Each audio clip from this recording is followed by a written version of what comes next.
It's a very popular trucker urban legend to never park next to a graveyard. It was 1973. He was exhausted. It was like 12 o'clock at night. He said he was driving through somewhere near, I think it was Boston, he said. And he's driving through this medium-sized town.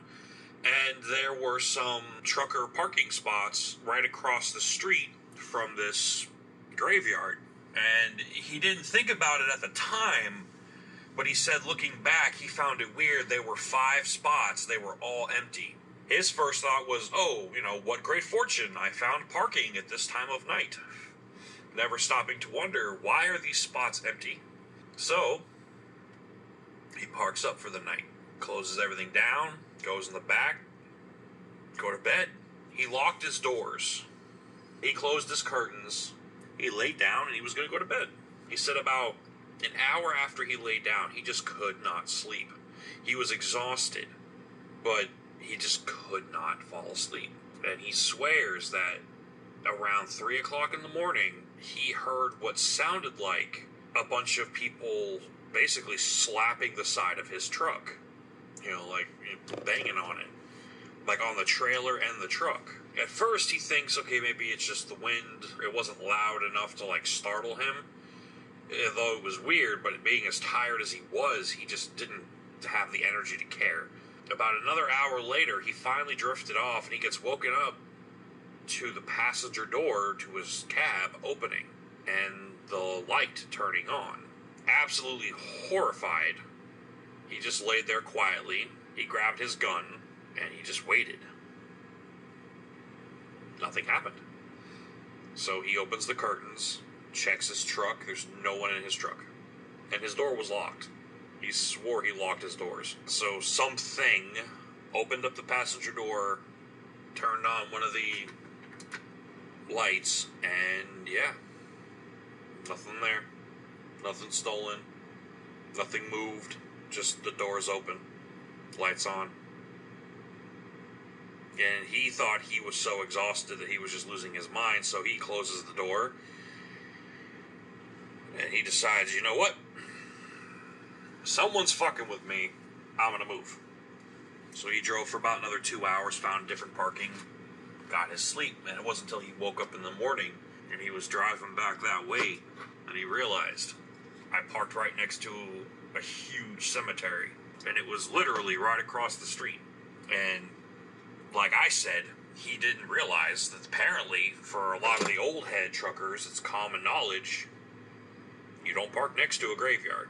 And the other thing he said that freaked me out, that really creeped me out, was he said that when he checked his trailer and everything, there were handprints all over his truck and the trailer, ranging from child size to adult size, on all different levels of human-sized reach on his truck. So halfway from the trailer down was just covered in areas where the dust had been disturbed from people slapping their hands on the truck. He said it was somewhere near Boston, or in Boston, I don't know. That's creepy. And he said he never parked next to a graveyard again.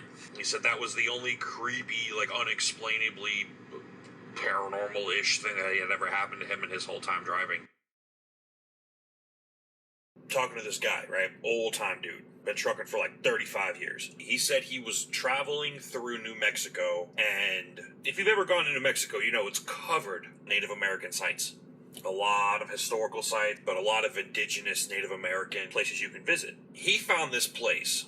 He said he couldn't get himself back there if he wanted to, but he could probably approximate about where he was. Now, he pulled off, could not find parking anywhere. His clock was about to run out. They didn't really have clocks 35 years ago, but his internal clock, he's I'm done for the day.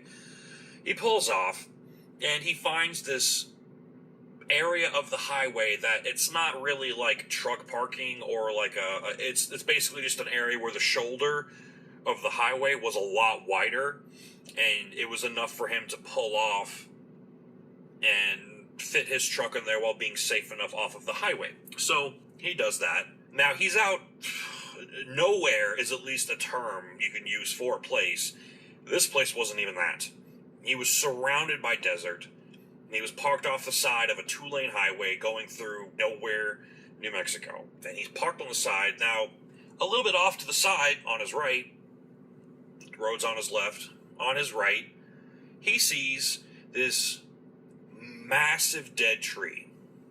He said in its day it must have been a gargantuan tree. He's not sure what kind of tree it was, but it was dead. And, you know, it was all just sticks and brambles, and, you know, he said even with it dead, it was massive. And there were some stone structure pieces here and there, looked like abandoned, like, rubble left over from, like, a demolition of a building or two. Just these little, you know, stacks of stones. He didn't think nothing of it. He's tired. He just goes to bed.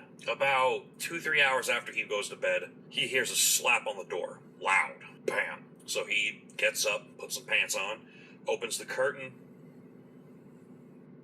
No one around the truck. He a little freaked out. You know, he's sitting in the driver's side, looking around.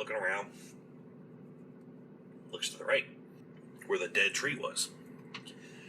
He thought he saw what looked like a person standing right next to the tree, but it was so dark and there's no street lights out there. There was no light pollution back then like there is now, especially where he was. All he had was a brilliantly well-lit night sky with the moon and the stars. But it was only like not even a quarter moon, so it wasn't that bright. He thinks, I'm just tired, and goes back to bed. Another 2 hours later, he hears all over the truck. Top of the truck, bottom of the truck, on the side. He said it sounded like there were hands clamoring all over the truck, everywhere. He said he could feel it on the floor of the truck when he put his foot down. He could hear it above him, the sides of him. He thought it was raining at one point. He thought maybe it was just, like, maybe it got really windy and there was, like, tumbleweeds and stuff blowing up the side of his truck, or it was raining. Opens the curtain. The second he opens the curtain, stops. Now he's freaking out. Now he gets out of the truck. He said this was in, like, August. It was hot as hell outside. It was, even at night, it gets hot as hell. He said he was freezing. He said it felt like it was 25 degrees outside. No breeze. Not a sound. Not even crickets. Nothing. All he could hear was his own breathing. His truck wasn't even making noise. Dead quiet. He's walking around the truck. Nothing. He looks under the truck, around the truck, and it's a desert. There's not a lot of places to hide.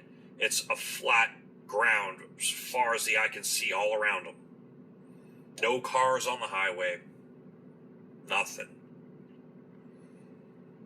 He starts to get cold, so he gets back in the truck, sits in the driver's seat. He starts debating, like, maybe I should get the fuck out of here, man. This is weird. But he's exhausted. Dude's tired. He's like, let me just get a few more hours of sleep. He checks what time it is. He's like, the sun will be up in like 3 hours. He locks his doors, tries to chalk it up to just being exhausted. Right as he went to get back in the back of the truck, he looked over by the dead tree, and there was still something there that looked like a person. So he thought, you know what? Maybe someone's just fucking with me. There's got to be an explanation for this. He grabs a flashlight and starts walking towards the tree.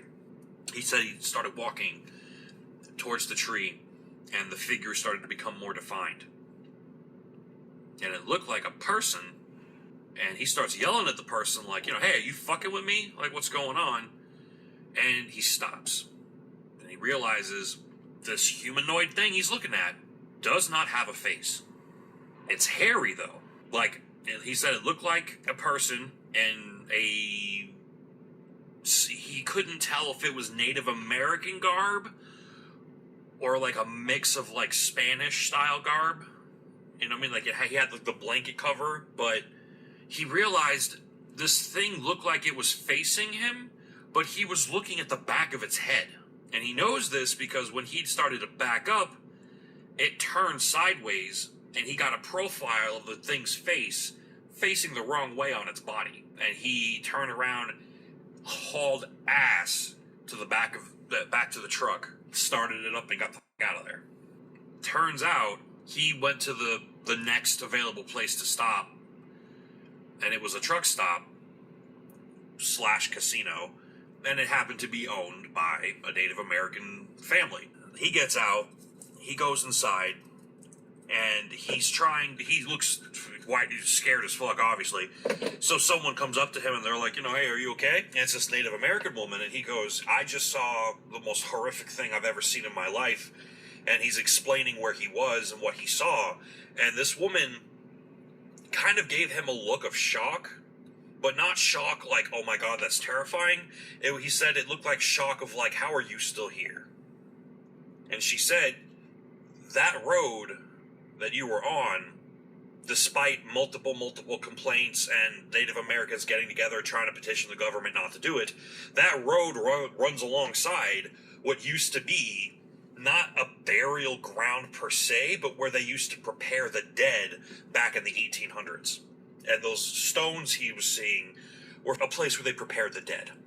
So yeah, he was parked not directly next to a burial ground, but a place where dead people were kept. That's creepy. But yeah, that's another little piece of the Cemetery Hands urban legend. Don't ask me to park next to a cemetery. You go straight to hell. Nah. You'll have a good night.